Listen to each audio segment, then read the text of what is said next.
Welcome to the All Things Nintendo podcast. I'm Brian Shea from Game Informer, and this is a weekly podcast to discuss all the biggest news and games in the world of Nintendo.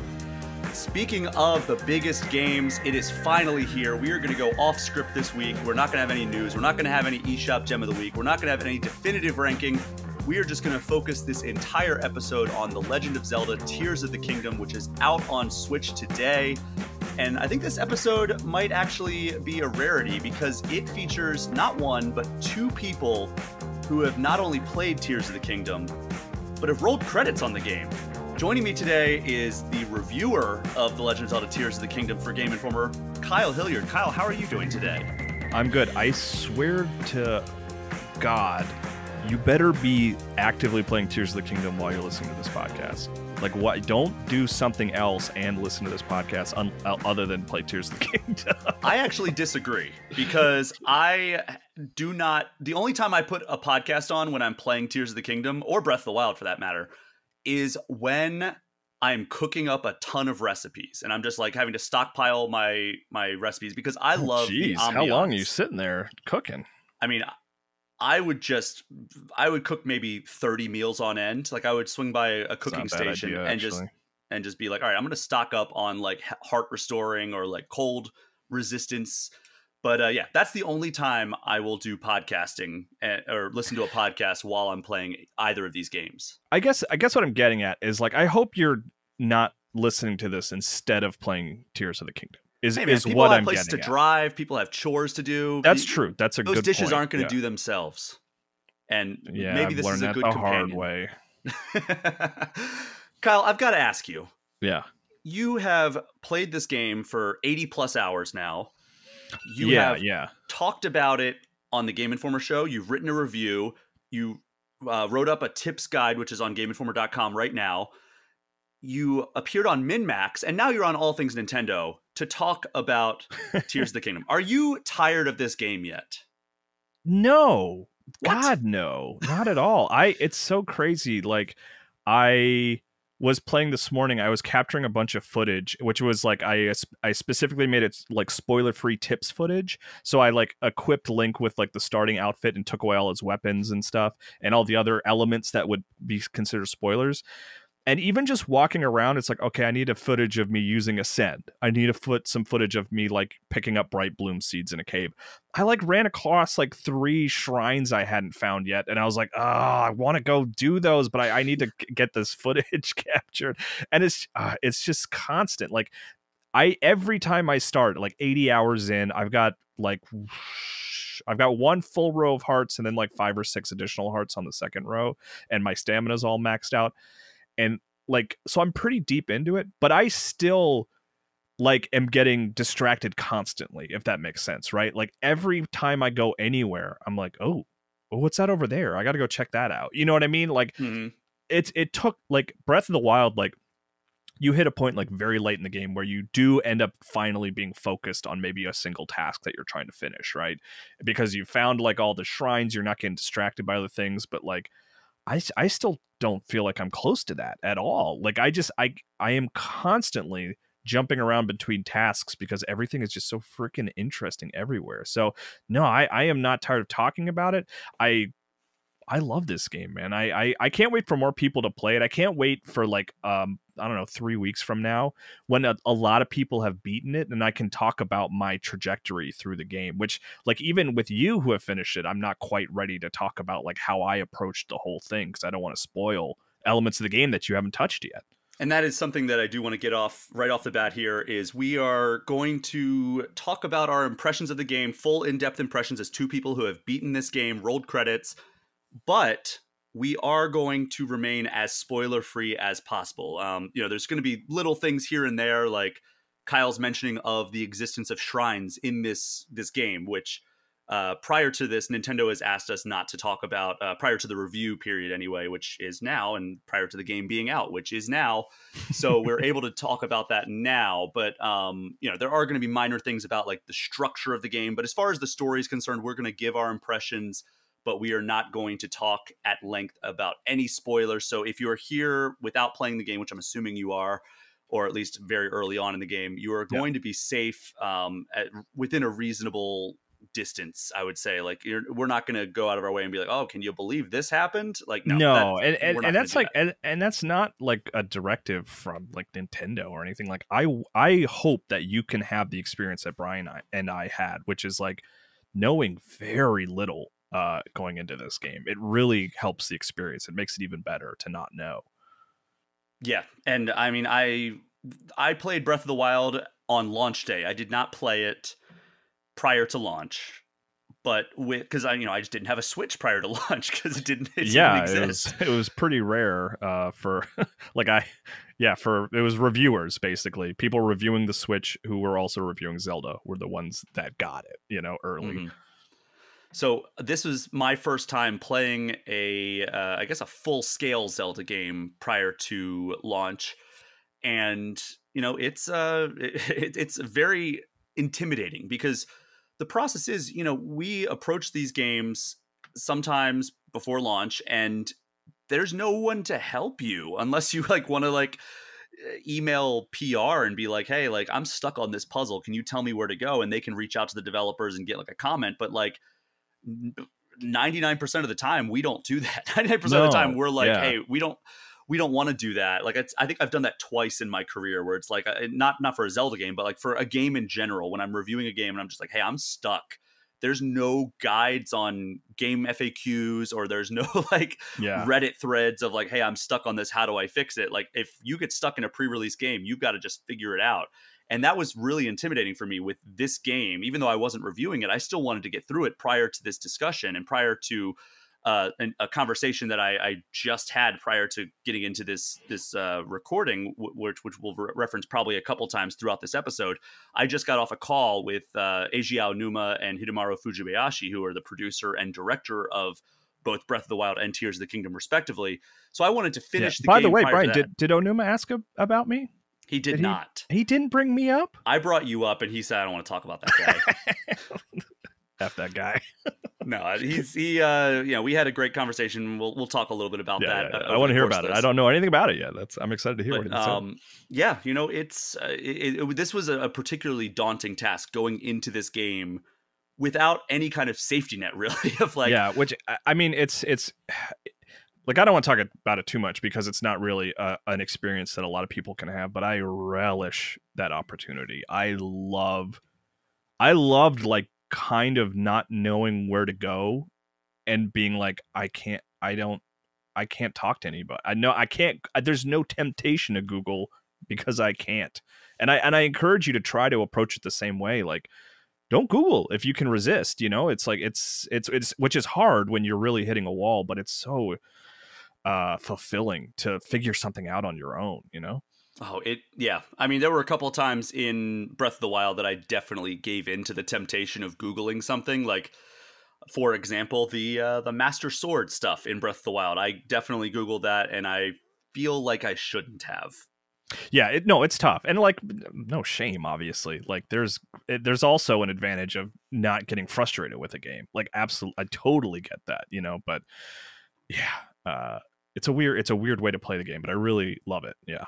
I think the last time I felt this kind of intimidated going into it, and you also have made this illusion as well, Portal 2 was the last time I was just like, oh my God, I don't have access to any kind of strategy guide. I had this before launch. Oh, sure. What if I get stuck? Because there are some clever puzzles in both Portal 2 and this, like I think there's some parallels. I drew some parallels to it in my hands-on preview where I'm like, I feel like I kind of have to rewire my brain the same way that Portal 2 required me to rewire my brain and like thinking through some of these puzzles. And I think you've drawn that parallel to like the Portal franchise with Tears of the Kingdom. Yeah, I think this is a great sort of place to talk about Ultra Hand, right? Mm-hmm. And I even said it as much in the review. In that Ultra Hand, I was kind of intimidated by going in.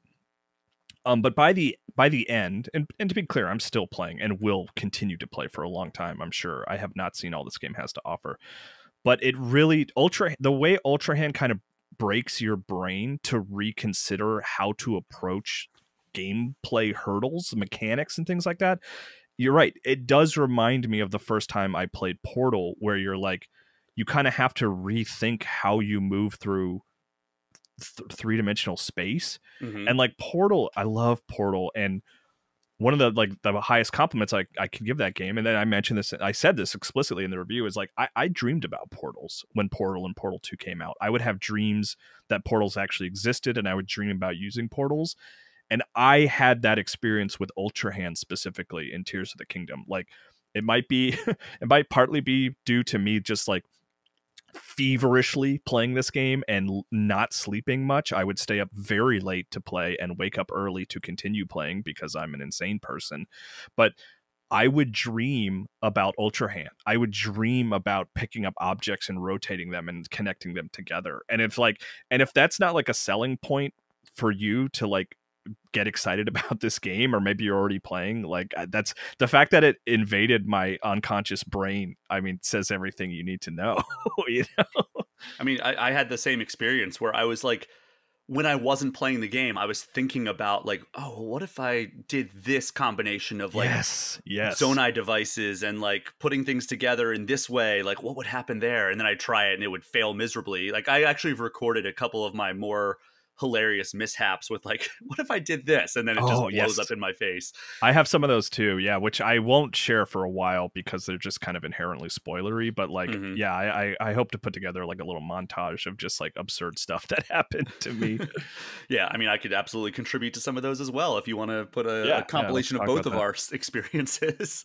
And I'm sure the rest of the Game Informer staff will have some funny recordings as well. I had one where I was flying with like the wing and like three fans, and I reached my destination. It was in a shrine.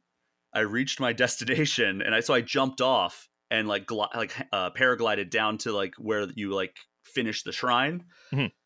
And I was like, okay, cool, I got it.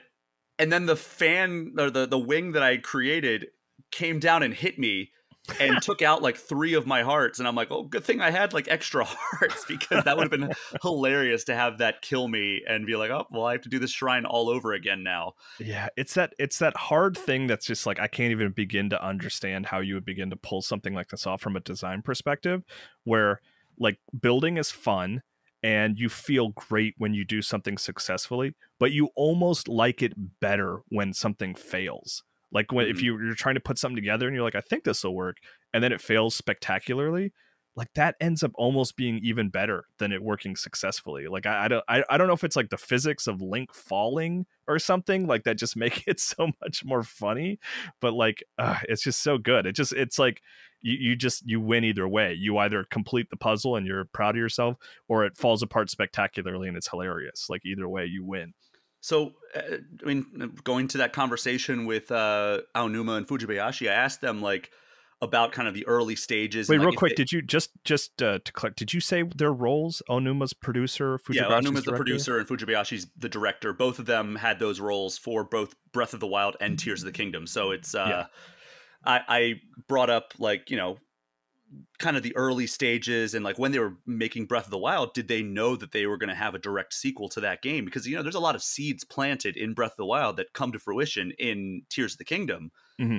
And really they were kind of like, yeah, we were getting kind of to the end. This was Fujibayashi's talking about like we're getting to the end of development on Breath of the Wild, and I was kind of like, you know, we could probably do something cool within this world and like do a direct sequel. And they said they had a lot of ideas that were left over from Breath of the Wild. They thought they could do with Tears of the Kingdom, or with the sequel that eventually became Tears of the Kingdom. And one of the ideas that Fujibayashi said that he brought to Aonuma to kind of pitch a sequel was an approximation of what Ultra Hand would ultimately become. And Okay. basically what he did was he said that he took like these elements from the world and made like kind of a cylinder. And he said he put like something, he put a remote bomb from Breath of the Wild within that cylinder and then put other materials in there, and the explosion of the remote bomb within the cylinder would shoot the thing out. And he was like, oh yeah, well, you know, if we make the cylinder, you can, and throw the bomb in there, you can make kind of like a cannon. And you know, he was like, well, we just need like and he made like a video and presented it to Aonuma, and he was like, we just need like kind of the means to give players like ways to assemble these items and assemble these objects within the world. and that ultimately is going to give us like the basis of like a whole new experience and a whole new game. And then obviously like the scope just became huge after that, but like, you know, Right. that Yeah. was the initial pitch, was like, look, if we could have some way to let players build within the world, there's a lot of cool stuff that they could really do. Yeah, I mean, players were kind of figuring out ways to do it already. Like with like they were like, you know, using magnesis to lift carriages to float them around and stuff like that. Hmm. Like I can't imagine that they, you know, I imagine they looked at that stuff and they're like, oh, well, this is what players are doing with this. Like, let's expand their tool set and just like give them even more options, you know? Yeah. And I mean, really, like the big thing that they said, because I asked, like, how did this challenge you as game designers, like all these new powers that Link has?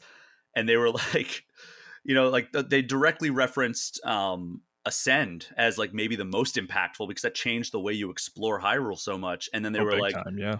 you know, like you can go through any roof or any ceiling, and it's like, how do we make it so that like there's not a significant load time, that like you're going to come out and the game's not going to be like have all the textures populated? Or how are we going to make it so that like puzzles aren't just easily solved through like looking up and be like, oh, I can just go through the ceiling and that fixes that problem that I've had? Yeah. The Or answer to that question, by the way, was make the ceilings impossibly tall. that is one way. And then the other one was like, how do we make it so like you don't go through the ceiling and then you come out and there's just nothing there?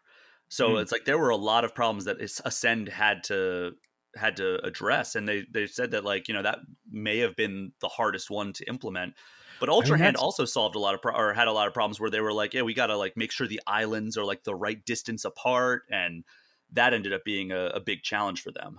Yeah, I'm really happy to hear that about. Well, not happy. Maybe that's the wrong term, but I think it's really cool to hear them talk about Ascend that way, Hmm. because I think there was a fear, a justifiable fear from players early on that it's like, wait, you're just in Hyrule again? Like you're just in the same place? And ultimately, to you know, to put your fears to rest, like it really does not feel like a retread at all. And I think a big part of that is Ascend, because Ascend, they've adjusted the world so much for you to use Ascend and take advantage of Ascend. And as I was playing, I was almost feeling like, again, specifically because of Ascend, I was kind of like, I this almost seems like this was harder to implement in the old version of Hyrule than it would have been to just start from scratch.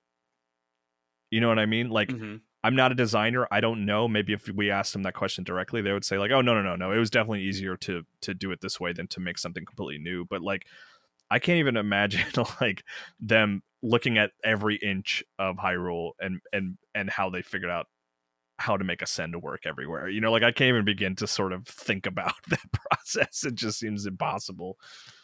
Yeah, I actually did ask them Oh, about great. like how, I'm trying to find the answer within my interview right now. I have not transcribed it yet, but I do have kind of an AI transcription of it.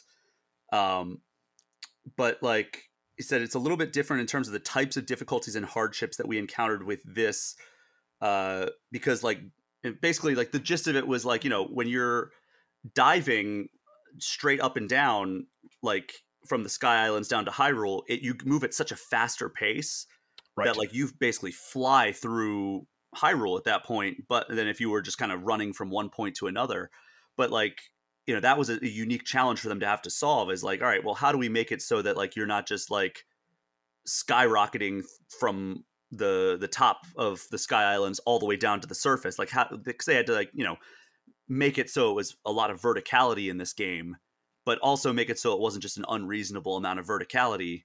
And then, like I said, making sure like the distance between it was the right amount, to so like when you're going from one island to the next, it's not an impossible leap or an Right. impossible thing to build. And then, of course, all the caves and everything added a bunch of depth to the pre-existing Hyrule. So like it's just like, you know, you can see the full answer in my interview on GameInformer.com right now, but like it basically the short answer was it was a lot of work, but like in a different way than if we were just to build a whole new Hyrule. Yeah, I mean, it had to be a lot of them playing around in the game they created with these new tools and like like moving things around and like adjusting them. Like that's why it almost seems harder. You know, it seems harder to just like take the thing that already exists and make it amenable to these new tools. Like it's a testament to what they're able to do. It came out incredibly well. And It's a good game. Yeah, it's a great game. In case we haven't said that already, and you haven't gotten that sense from the tone of our conversation and Kyle's 9.75 out of 10 review. I mean, You're right. It's a very, very good game. One of the best games on the Switch. One of my favorite Zelda games overall, which, it's my favorite series. So yeah, that's going to be that's the sort of forthcoming conversation is like where does this stand compared to Breath of the Wild and all that stuff. It's going to be an interesting conversation. It's something that I'm not quite ready to get to because I'm still playing through it, still consuming the content that it has to offer. Yeah.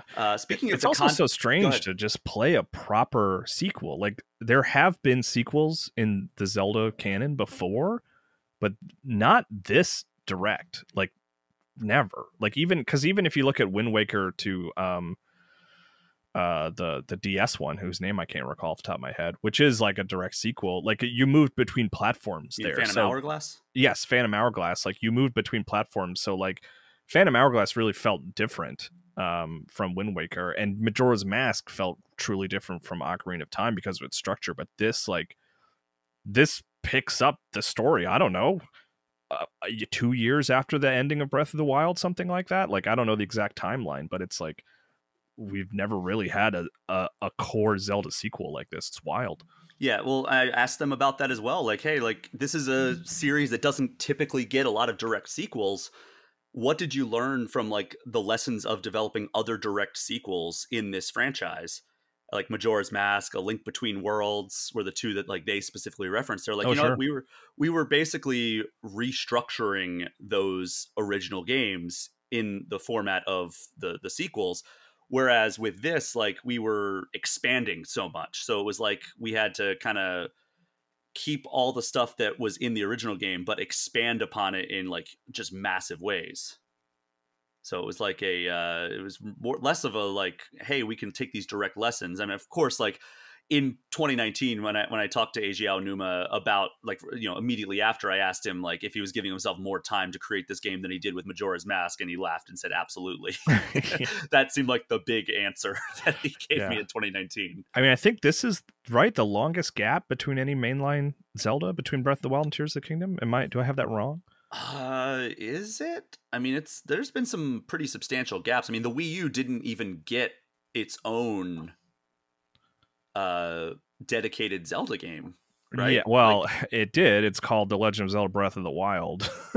I mean, yeah, but that's not the only, like we went the entire Wii U lifespan and then some, because Skyward Sword came, I guess the 3DS got Link Between Worlds during that time. So yeah, Skyward Sword was 2011, Breath of the Wild was 2017. But so Link Between Worlds was 2013, right? Yeah, but I'm talking about console, okay. like mainline console, which is like admittedly like just an asterisk I'm inventing for myself. But yeah, that might be 17, 18, 19, 20, 21, 22, 23. So yeah, I guess Skyward Sword to Breath of the Wild and Breath of the Wild to Tears of the Kingdom were about the same gaps. Okay. Yeah. I mean, hey, it makes sense. Like these games are getting enormous. Yeah, take your time. I don't care. Yeah, as long as they're great. Like, I don't mind waiting every 5 to 7 years for this game. Of course, I would love more Zelda games to play. Make it a flat 10. Let's do it once a decade. Exactly. So one of the big things about this game, and this is not I don't think we can consider this a spoiler, because Nintendo themselves have come out and said it. There are dungeons in this game, like distinct environment-based dungeons. How did you feel about those? There's the 4 main ones that we can talk about, I would say, but we're not going to go into details about what they are. But like overall impressions of those dungeons and what they bring to the table. Yeah, no spoilers. I liked them more than Breath of the Wild.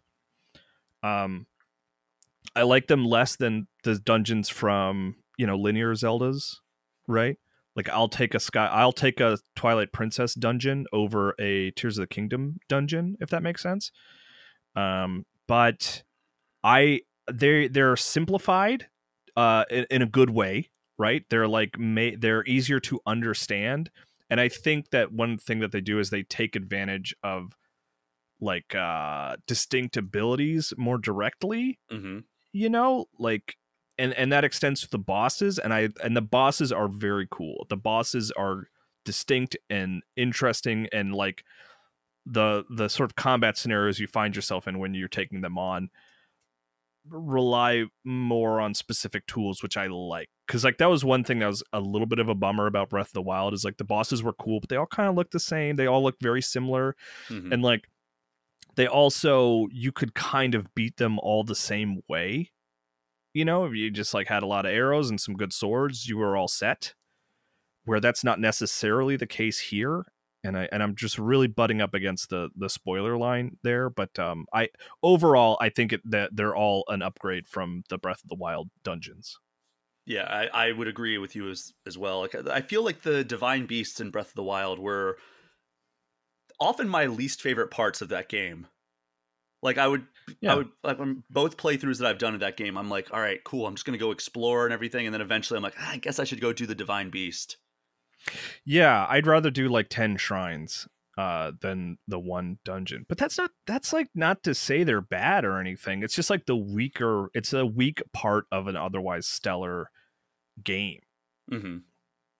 But I mean, are you kind of on the same page, right? You like them more in Tears of the Kingdom? I think I like them more. Yes, I think they're actually. It's funny because I played the dungeons in an order that made sense to me, but maybe is a little bit different from how other people will play them. And I think that I liked the bosses less and less. Like I think I liked the first boss I played. I was like, oh, I love this boss. The second one, I was like, oh, I like this less, but it's still fun. And then the third and the fourth one, I just didn't much care for. Okay. I thought they were kind of more frustrating than fun. One of them maybe less so, but one of them for sure I was not a big fan of. But still, like it's a small part of the game. I'm still extremely high on this game. I'd probably, if I was reviewing it based on my playthrough, I'd probably give it the same score. So it's not like it's so bad or anything like that. It's just a weaker part of an incredible experience overall is kind of what I'm trying to get at. But yeah, I think that overall the temples or dungeons or whatever they're called are an upgrade over what we got with the divine beasts and Tears of the Kingdom. Yeah, or Breath of the Wild. See, now I'm doing the opposite. Early on, I couldn't call Tears of the Kingdom Tears of the Kingdom. I would always be like, oh yeah, Breath of the Wild. I mean, Tears of the Kingdom. Now I'm doing the opposite, where I'm calling Breath of the Wild Tears of the Kingdom. Right, exactly, yeah. But we'll never figure it out. We'll never get it. We're going to talk story right now, but keeping in mind, sensitive to spoilers. Right. What were your overall thoughts of this story? Good. Liked the story. Liked the early conceit for the game that gets planted, I don't know, pretty quickly. I'm trying to think of exactly when you know what's going on, per se. And I thought it was a good hook of like, okay, so that's sort of the setup here. Okay, that's cool. I like that. I liked seeing it to the end.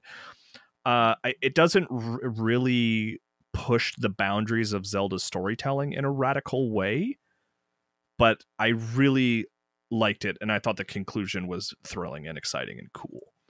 Yes, and again, no details, but no, they take some big swings on this. Interesting. I don't think they take big swings, but we can't talk about that more than this. We'll have to revisit that. I'm saying, like, with some of the character development, we'll say. Okay. All right. Okay. I can see what you're saying there. All right.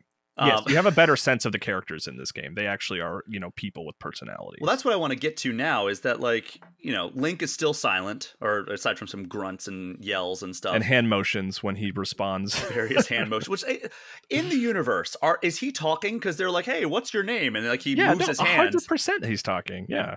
But, like, we always see him as silent. Yeah, he's a silent protagonist, but he's absolutely talking to people, yeah.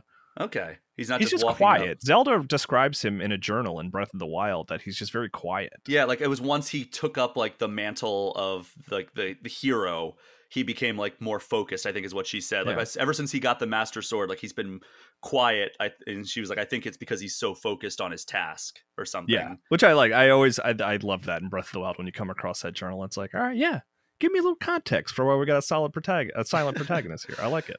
But so Link, largely stoic still. I mean, still Yep. expressive in the same ways that he was in Breath of the Wild. But Zelda is... Unless you play it how I did, which is just you don't wear pants, and then you just look like a total goofball all the time. And they're like, oh, Link. He's always building Ultra Hand cars and driving around without pants on.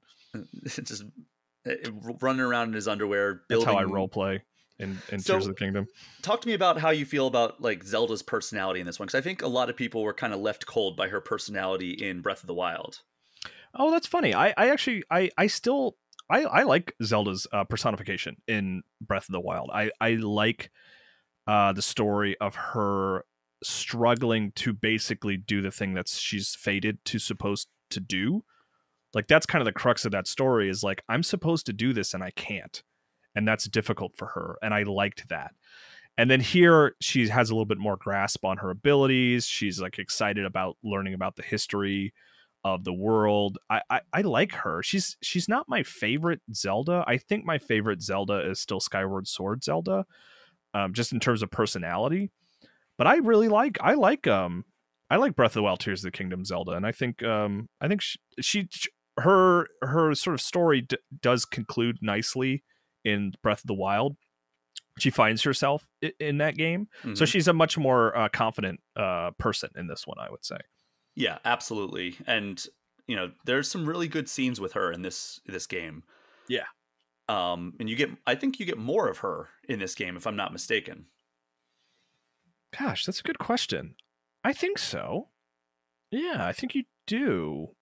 I mean, you don't get quite the character development of Breath of the Wild because she had the benefit of starting at a low place and being able to climb to the top, right? She doesn't really have that trajectory in Tears of the Kingdom, but she does. She is in it a lot. She's in a lot of cutscenes. She talks a lot. Yeah. Now, what about the other side of the coin here with Ganondorf? How did you feel about this version of Ganondorf? I think that a lot of people really loved that version of Ganon in Breath of the Wild. Like, I think that the grotesque Calamity Ganon that you fight at the end, followed by kind of the victory lap that is the Dark Beast Ganon that you fight. I think that felt appropriately epic, if not maybe a little bit underwhelming in terms of like the difficulty at the end. However, like personality-wise, how did you feel about Ganondorf in this game? He's this sounds so negative, and I'm sorry, but he's fine. He doesn't. I love his design. I love the way he looks. Yeah, I guess to talk more about him would be a spoiler. He's fine. He didn't like blow me away. He was like, yes, this is a solid iteration of this villain that I've come to know by playing many Zelda games. And that's usually with Zelda, that's usually a product of like, you don't really see his side of things. Ultimately, he's just the sort of the hurdle to overcome. See, I liked this version of Ganondorf a lot. Oh, cool. Not quite to the point of like a Wind Waker, but I think probably more than Ocarina of Time. Yeah, he has more personality than Ocarina of Time, yeah. But less than Twilight Princess.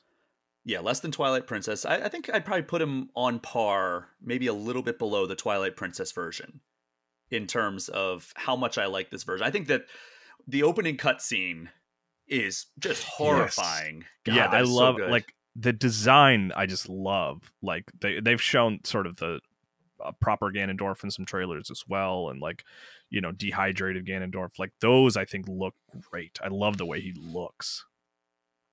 Yeah, and I don't know, I think voice actor Matthew Mercer, he does a great job both with like, I guess kind of both of the voices that he has to put on, both dehydrated Ganondorf and I guess hydrated Ganondorf. Right.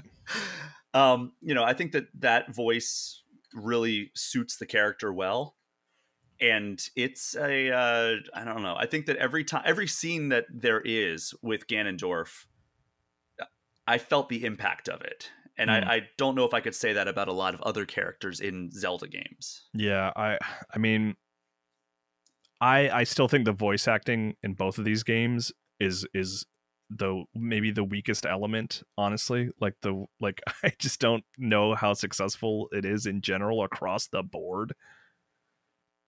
That includes Zelda and Ganondorf. I just don't, especially like when you look at other video games that exist, I feel like the voice performances are pretty weak in See, these Zelda games. I could see it in some of the side characters or even in Zelda. I get that like the Zelda voice acting is very, very divisive. I think Ganondorf is very good. Like I think that is the standout performance of this game. I'm glad you feel that way, Brian. I don't think, and it's not like they're not like bad. It doesn't bring the game down in any way. It's just like I feel like we're just in this industry capable of better voice performances across the board, generally speaking. Now, there is one character who would be a spoiler to detail who I thought was a very good performance. It was like one of the side characters, but otherwise, it felt very perfunctory throughout for me. It's that weird goofball that's always holding up the signs, right? I do like him. He's cool. Yeah, I like every time I ran into him, I was like, "Yeah, man, I'll help you out. What you doing? What you need?" So, I guess that transitions us nicely into the exploration of this world. There's one major thing that do we want to talk about the thing that I guess we haven't talked about to this point? The game is out, so people are playing it, but like, how sensitive do we want to be about like, we know about the Sky Islands and we know about Hyrule, but what about the other thing? I think we let's not spoil anything. We will have plenty of opportunities in the future to talk about it in depth, right? I think you know what I mean? Like I don't want someone to stumble across this and like learn something that they don't want to learn. Fair enough.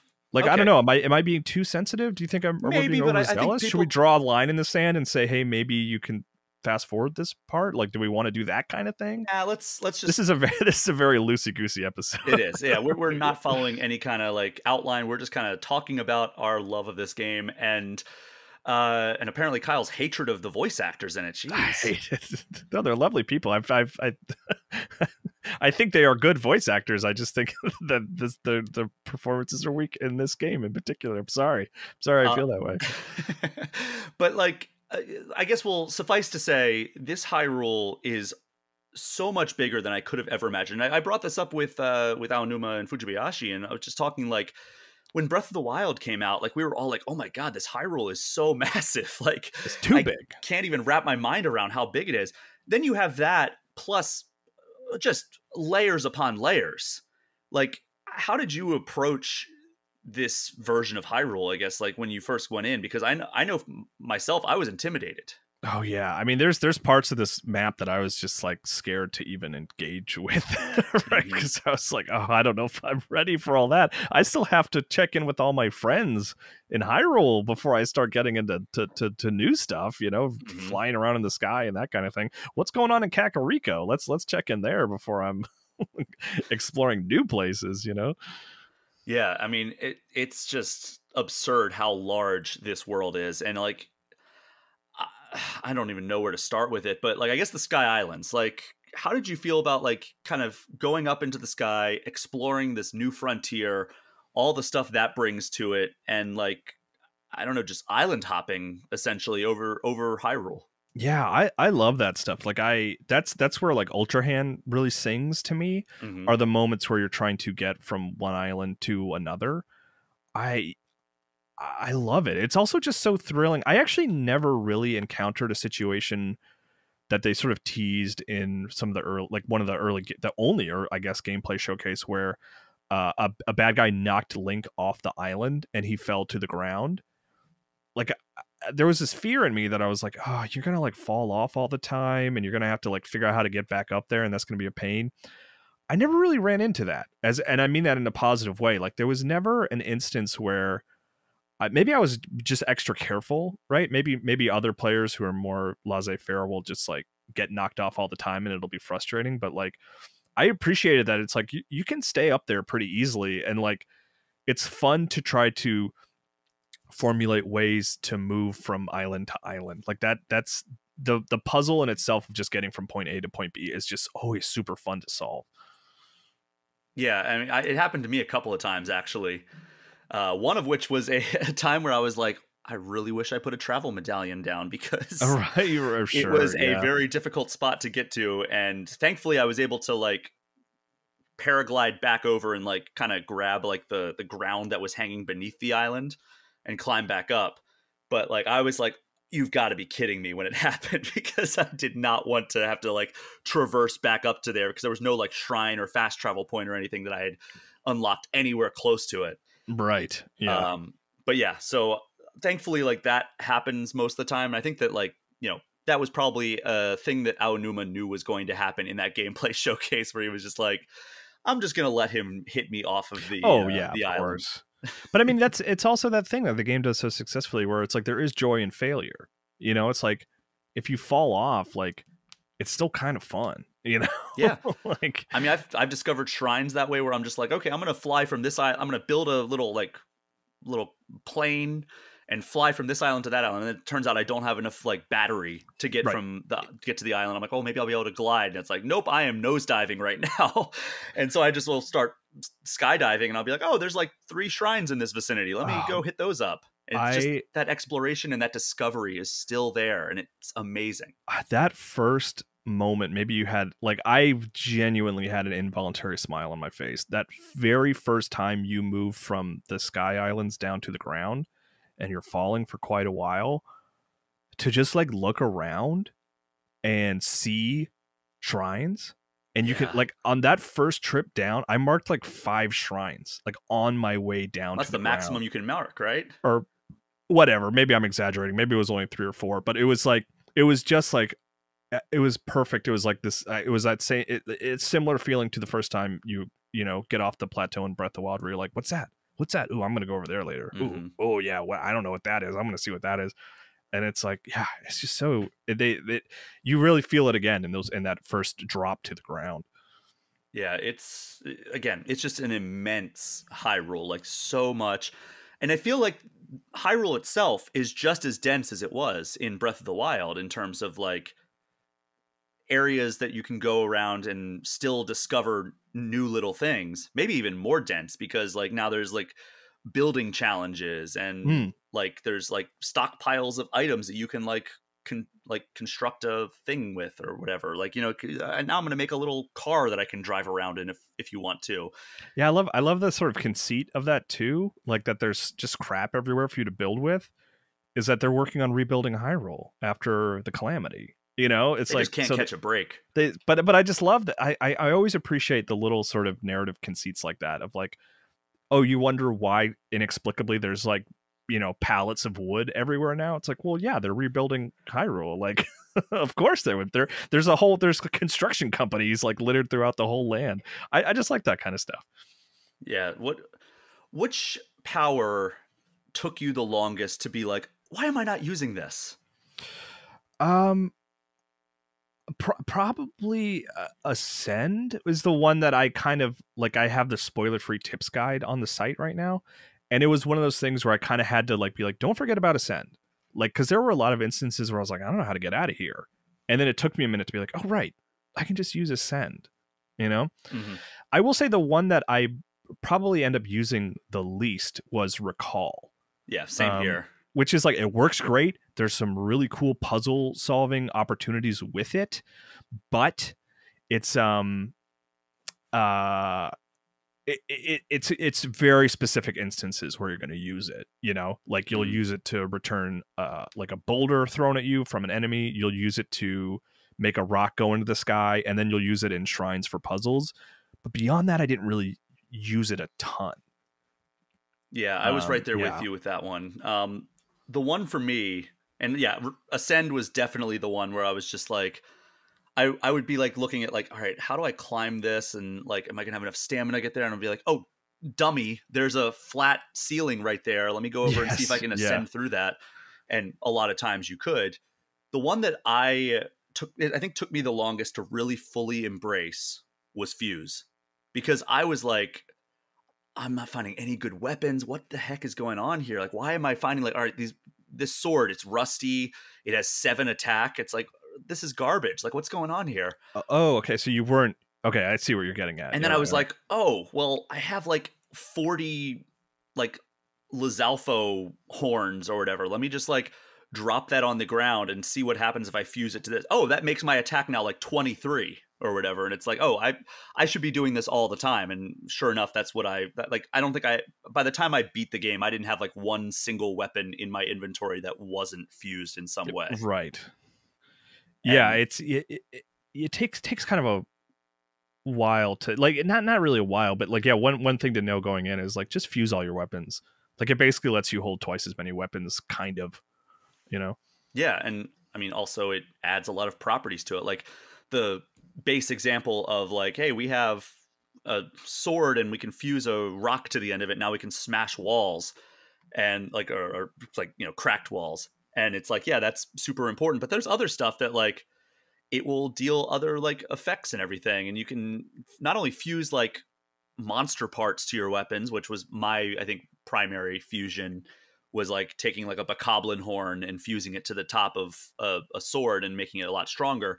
But like putting like Zonai devices on it would sometimes do some cool effects. Like you can put a flamethrower on the end of your sword and like swing and like have like flames go flying off on it, or a fan on your shield. Again, veering into spoiler territory, but there are also like big Zonai items that you can fuse. I was like, oh, I didn't know I could fuse that. Yeah, there's some really cool stuff, and they do a good job of experimenting with the Zonai devices, not only in the shrines, but like there was a mini game that I found that was like, hey, we want to see how creative you can get with this. I'm not going to tell you what the mini game is, but it was like, here's what you need to do. We want you to see how good you can do it. Yeah, like, right. And I was like, okay, well, let me play with this for a little bit. And then eventually I was like, I need to make progress in this game, actually. But like, I could have spent like an hour putting together like a contraption that was going to accomplish the task that I needed to accomplish there. And it's like, they know full well the open-endedness of these mechanics. And like, they have embraced it with like little activities for you to do, both in the shrines and also like out in the world. Yeah, I didn't like call it out. I didn't put it in my review or anything because it's not relevant to my experience. And honestly, it's probably not going to be relevant to your personal gameplay experiences when you play Tears of the Kingdom, in terms of like reviewing it and being critical of it. But like, I am very excited to see what people do with Ultra Hand, because like I wasn't ultimately super creative. And I didn't even really go as far to test the boundaries of the thing. I don't know if you did. Did you try to figure out how many items you could attach? I didn't. I was mostly just trying to like solve the puzzles. I did try like a little bit of like, oh, what would happen if I do this and this? And usually it ended up with me getting shot into oblivion. And right. like I tried like, I don't want to get like the spoilery part, but like there is an island where I was like, hey, let me see what happens if I just like attach a bunch of springs and rockets together and like get on top and like hit them and set them all off at once. And it ended up that I just went flying way up into the sky and, ended up dying. But right. But yeah, so like that was often like the way. But I'm sure there's like really cool stuff that people are going to do. I'm so excited for that, like for this community that like had such creativity with Breath of the Wild. I'm excited for them to get their hands on these tools, because like this is like Breath of the Wild. It was like, yeah, you can do whatever you want like within these like this tool set. But I feel like Tears of the Kingdom is like, have at it. Like, here's like a playground for you to just go wild with, basically. Yeah, like if Breath of the Wild's big innovation, quote unquote, was like exploration, like you've never played a game that quite gave you as much opportunity to explore as this. Tears of the Kingdom's, I think, legacy is going to be like the creativity, right? Exploration is still a massive part of Tears of the Kingdom, but it's like the creativity is what feels like the big revelation here. And not only that, like they kind of do a good job of like having the game be like, oh, I know what you're going for, and like trying to like just snap it into the place, but like it's not like a snap system, right? No, but it does it. What I love it because it's like other games that have attempted this, like Marcus and I are playing Banjo-Kazooie Nuts and Bolts. We're super replaying. We're streaming it every week right now, and that game is very cool in like how you can create vehicles and how you can adjust them and stuff like that. But it does rely on you sort of thinking practically about your machines and making sure wheels connect to steering wheels and like ammo caches connect to guns, right? You kind of have to like get everything to line up properly for things to work. But in Tears of the Kingdom, it's like much more fluid. It, like you said, it kind of knows what you're trying to make. So like you can just pop 4 wheels on a platform and a steering wheel, and it's like, yeah, no, that's good. You can drive this thing now. You know, like it's not worried too much about like, yeah, make sure you connect, you know, this element to this element so that the wheels actively connect to the steering wheel, and make sure it's like it really takes care of a lot of that sort of logic for you to let you just sort of create weird things. Like it never takes super long to create just like a vehicle that you can drive, which I really appreciate. Have you ever seen those videos where like people are being stupid with fireworks and they fall over and they like shoot into the group and like everybody's running? yeah, I think so. Yeah. That happened to me in this game. Like I was putting together a contraption. This is one of the times I was being kind of creative, and there was something that was like shooting out projectiles, and I attached it to this thing, and I was trying to like set it up so it would go where I needed it to go, and it fell over. And next thing I know, these projectiles are flying at me, and I'm running for my life, and it almost killed me. Yeah, I tried. There's these things. There's like bombs that you can time delay. It's like a Zonai device where you can like hit a bomb and it'll explode a few minutes later. Was not prepared to work with those in the way I thought I was. Oh no! I was like, let me try using some of these for some weird things. It's like, oh no, you're not ready for this. Yeah, that was ultimately what actually, because there's a little bit of force that it pushes off when you activate that, like when the bomb goes off. And I thought it was just going to activate the Zonai device. I didn't think it was actually going to like cause any movement. And that's what caused it to fall over and start shooting the projectiles at me. Yeah. So there's a lot of ways that you can kill yourself in a lot of interesting and funny ways. Yeah, it's good. It's good stuff, you know. So with this game, like, you know, there's so much added to it, but there's also some really cool quality of life stuff. Can you talk a little bit about that? Yeah, the smallest but also the most valuable one that like I think I said this somewhere else too, like it should have been implemented into Breath of the Wild, frankly. Like it should have just been an update that they issued, is if you have the max amount of swords or shields or whatever, and you open a chest that has a sword that you want in it, it lets you just drop one of your old swords without having to like leave the chest, right? It's so helpful. It's like, it's so small, but it makes such a big difference. Because in the past, you had to open a chest. Oh, nice sword in there. It's like, oh, I want that sword. Okay, let me close everything down. Now I have to walk away from the chest and decide what I want to drop. And maybe that meant going into the pause menu, or maybe that meant if it was a sword, you could at least throw it. Mm-hmm. But here, it all happens like very seamlessly, and it takes like half a second. And I love that. I do love that when you go into the kind of the quick access menus in your using the D-pad, you can just sort on Zonai devices if you want. Right. Yes. Or most used. Like that was so helpful for me for most used, because it's like, all right, I'm using a lot of bright bloom seeds, or I'm using a lot of bombs, or I'm using a lot of fire fruits. And it's like, that's nice that all of those are right there and like the start if you sort by that way. I think we talked about it on Game Informer show, I believe, right? But like that's like a little thing that I'm excited to see from other people, is like, what was your most used stuff? You know, I bet it's a lot different than mine. Yeah, I mean, I just named off 3 of mine. Yeah, I think mine are bright bloom. I actually use flint and wood a lot to like make little fire pits and stuff like that, and bombs, bomb flowers. Yeah. I mean, there's going to be some that everybody uses. I mean, I bet bright bloom seed's going to be at the top of a lot of people's lists. I would say so. But it's the sorting is. I do kind of wish you could select a handful of favorites though. Right, like even if they're not ones you use all the time, like I wish I could just like pick, like I just want all these always up front. You know, it kind of does that for you automatically, but it would be nice to have a little sort of control over that. There's also the other big quality of life one that I would say, aside from the travel medallion, which carries over from the Breath of the Wild DLC, where you can just kind of create your own fast travel points once you unlock that. Yeah, that's nice. There's also the recipe cards, which I thought were a huge help, because like you could just once you discover a recipe, like by creating it, or I think there are some areas around that you can actually like find a recipe in the world.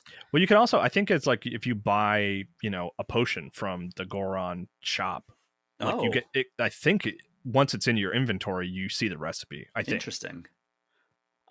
But yeah, there's just like you can select an item to hold, like if you were cooking in Breath of the Wild, or you can like choose select for recipe, and it'll bring up a list of all the recipes that you have made with that ingredient, and then you can just select it. And if you select a recipe, it will just make you automatically hold all of the ingredients that you have in your inventory that were a part of that recipe. So even if like, oh, well, I did like, this fish with this mushroom with this herb and then rock salt to really like make it better, and you Yeah. don't have any rock salt, it'll still put the three things you do have in your inventory in your hands.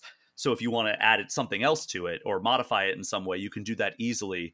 And that is so smart, because like there's one time where I was just like, oh my God, what was that thing that I made that gave me like, 3 bonus hearts plus full recovery? And I can go into my recipe. I was like, I know it had like the raw gourmet meat.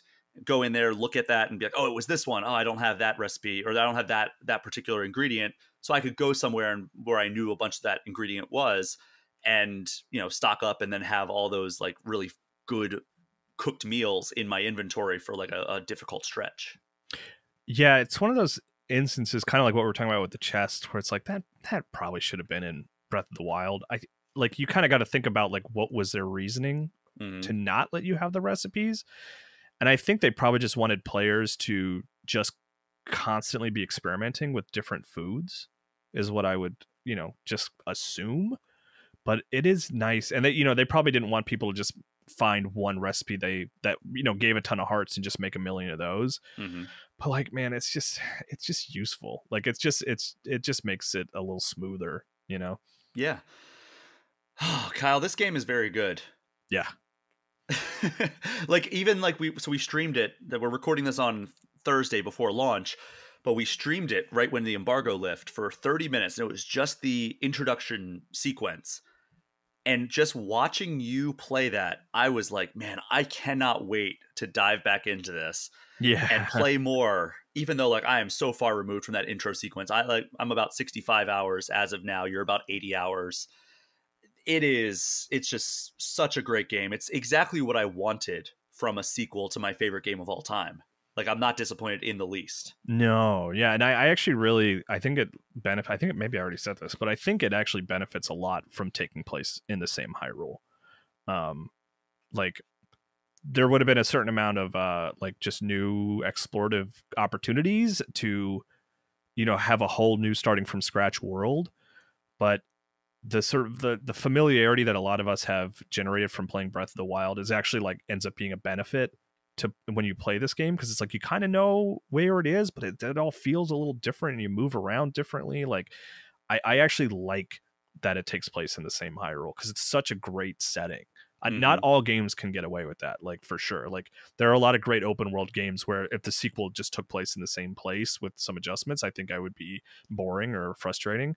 I.e. Crackdown 2 from back in the day, but like it really works here. It absolutely does. And by the way, I did at the very end of my interview bring up the Skyward Sword situation, where I asked Aonuma in 2019 if there was ever a hope for a Skyward Sword without motion controls, and his quote was, "I think that's close to impossible." And I brought that up and asked him, like, hey, what changed? And he was like, when we had that interview, I probably did think it was impossible. But then, like, once an idea gets in my head, I think it's a challenge, I kind of start thinking about like ways we can address that challenge. And we found a good answer. Yeah. You should have said after that, he's looking for a challenge, right? You should have been like, oh, you know what I bet would be really hard, Onuma? Putting Wind Waker and Twilight Princess on Switch. That's near impossible. There's no way you guys could ever do that. I wanted to ask that so bad, but I had already like kind of used up my non-Tears of the Kingdom, because they were like, hey, we're sticking Tears of the Kingdom. My non-Tears of the Kingdom question went to Skyward Sword to ask him about that, because that was like a personal moment with him about the motion control thing. Yeah, a little like behind the scenes is like when you go into those kind of interviews, like it's like, we're gonna talk Tears of the Kingdom. Like if you like Brian, you totally could have asked them about Wind Waker and Twilight Princess, but you would have just gotten like oh, we have nothing to announce at this time, but like the trick is you tack one of those on the end of your your interview session to try and get something. But I think you made the right call to spend more time on Tears of the Kingdom. Yeah. And Again, it totally would have been a no comment if I Yeah, was like, absolutely. "Hey, Yeah. Wind Waker and Twilight Princess, when's that coming?" I Like, know. oh, It's the thing you got to realize in those kind of situations. It's like they're not going to inexplicably suddenly decide to announce this. So, like, yeah. it's not happening in your interview. I'm sorry. I wish it would, but it's just not going to happen. Especially when there's like a translator involved, and like that means that everything takes double the time to say. And I have a very limited Yes, time exactly. with these very important people to one of the most important franchises in gaming history. Yeah, I'm excited to read that interview. I'm glad you got to talk to them. That's really Yeah, cool. you can go to GameInformer.com to not only read Kyle Hilliard's review of The Legend of Zelda Tears of the Kingdom, but also a guide of what the amiibos do, at least in our experience. You can do spoiler-free tips from Kyle. We're in the coming days and weeks, we're going to be updating some lists that we have from the Zelda franchise. What else? Video review. My interview with Eiji Aonuma and Hidemaru Fujibayashi. Lots of Zelda-related content over on Spoiler-free GameInformer.com. tips. I think we're going to do written and video version of that, so keep an eye out for that. Tons of stuff. If you want more of Legend of Zelda Tears of the Kingdom, well, one, I'd recommend going and playing it. But two, you can go to GameInformer.com. Plenty of content over there. Also, Game Informer Show. We had a slightly less in-depth, but still every bit as fun of a conversation. Alex Van Aken and Marcus Stewart were asking tons of questions that I was like, I didn't even think about that. Yeah, and that was spoiler like, free again. By the way, very much staying in spoiler free zone early in Tears of the Kingdom's release. Don't want to ruin anyone's experience with the game. I think eventually we're gonna maybe do kind of like we did when Aonuma did that gameplay demonstration. We're gonna do maybe a bonus episode, so that's gonna be kind of like a spoilerific breakdown. Yeah.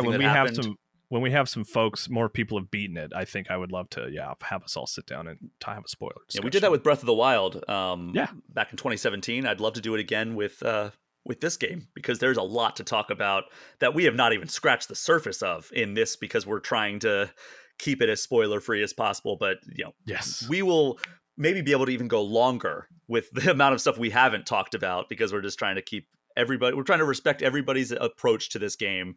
I'm sure by the time you're hearing this, all the spoilers are already out on social media, because people are probably sprinting through this game that came out less than 24 hours ago at this point.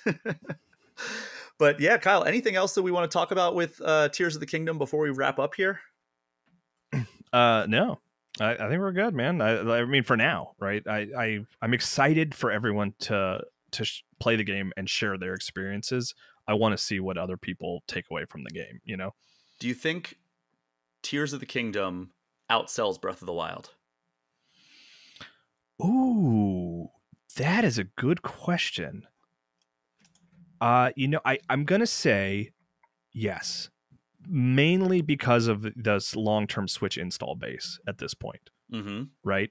Like, Breath of the Wild is the best-selling Zelda, despite having launched on like a new system that was like hard to come by, but like I wondered, the attach rate for Zelda is probably very high at this point.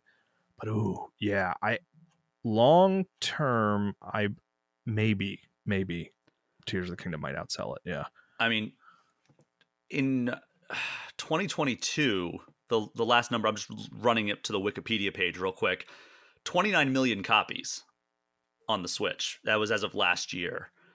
And, when the Switch came out, there was a 100% attach rate. Like that, when anybody who bought a Switch bought Breath of the Wild. As they should.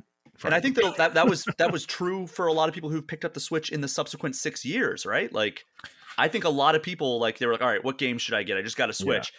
It's like, well, I'm legally required to buy Mario Kart, apparently. Mario Kart, what else do I need? One of the greatest selling games of all time at this point, Mario Kart 8 Deluxe. And, I guess Breath of the Wild and Super Mario Odyssey and Super Smash Bros. Ultimate, like those were the 4 games that, and now Animal Crossing probably as well. That's like the top 5 must-buy games for the Switch. Does Tears of the Kingdom even crack into that conversation of like, all right, this is like a top 5 game you need to buy on Switch? Gosh, man, now I'm like, I know I just said with some confidence that I was like, I think it'll outsell it, but now I'm kind of like, maybe it won't, but it'll sell very well. It'll be a big hit for sure. Oof. Yeah, I mean, top 10, we're going to say, right? Let me look up. Yeah, I think top 10 is a reasonable, yeah. I'm going to look this up real quick. I bet it's like top 10 is like, Mario Kart. I bet Stardew Valley's in there, So right now, here's the top 5 of These are the sales on best-selling Switch. Switch games. Mario Kart 8 Arms, number Deluxe. 1 with a bullet. Arms. So Mario Kart 8 Deluxe number 1, Animal Crossing number 2, Smash Okay. Ultimate number 3, Breath of the Wild number 4, Pokemon Sword and Shield number 5, and Super Mario Odyssey number 6. Okay. Ooh, so Zelda outsold Mario Odyssey, huh? That's cool. By almost 5 million copies. Wow. Oh, I guess just over 4 million copies. Then Okay. after that, it goes Scarlet Violet, Super Mario Party, New Super Mario Bros. U Deluxe, and Ring Fit Adventure. I think Breath of the Wild, Tears of the Kingdom, here I am confusing the names again. I'm going to predict it lands number 7 on that list. I think it's going to be behind Mario Odyssey.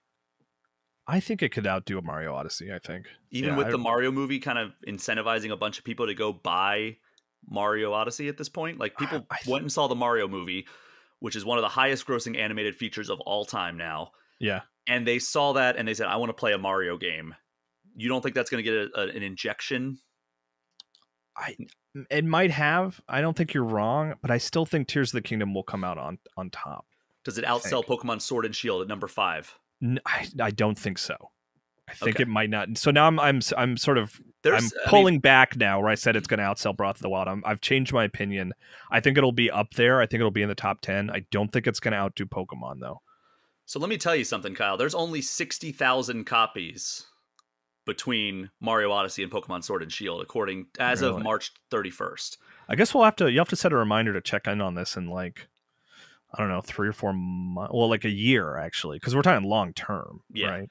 I think this is going to crack the top 10 very, very quickly. May 11th, 2024. Let's try to everyone remind us to look at this list again, because we got to give it some time, right? We got to give it a little time. How did it do in this first year? I think it's going to crack the top 10 very quickly. I think it's going to blast right past Ring Fit, New Super Mario Bros. U, and Super Mario Party.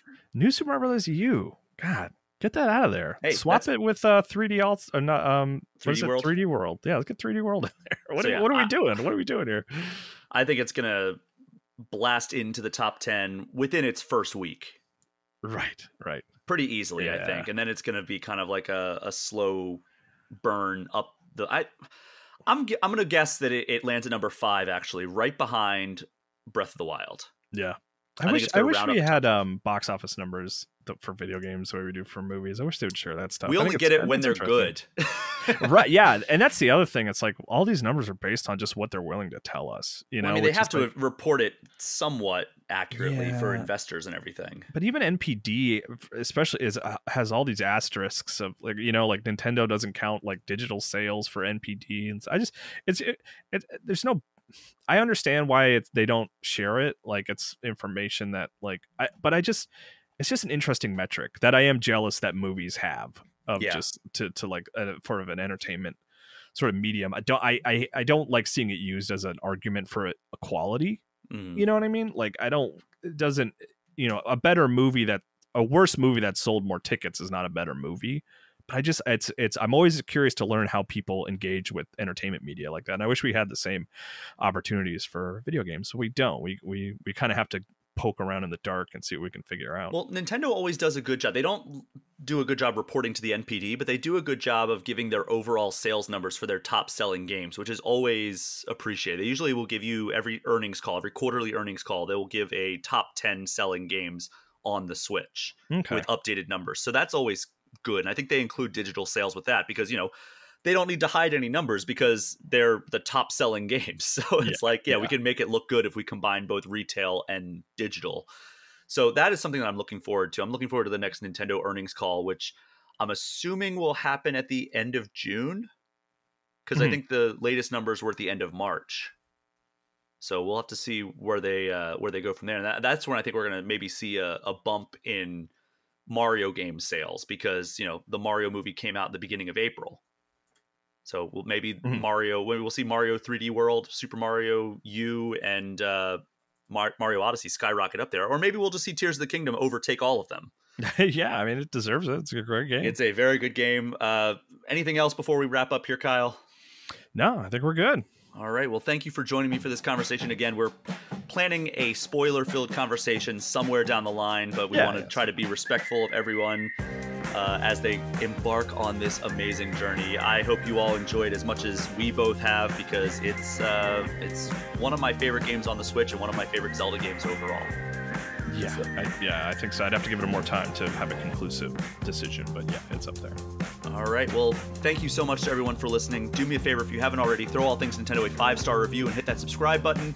And if you want to get any questions or comments in, you can get in touch with me at allthingsnintendo@GameInformer.com, or hit me up on Instagram at Brian P. Shea. You can also join the Game Informer community Discord, which is a perk for subscribing to our Twitch channel, even just for 1 month. Kyle, plug something online. Follow me on Twitter. There you Okay. go. Kyle M. Hilliard. And also the I'm Game over Informer there. TikTok. Yeah, still doing that. Yeah, just posted the Zelda review there this morning.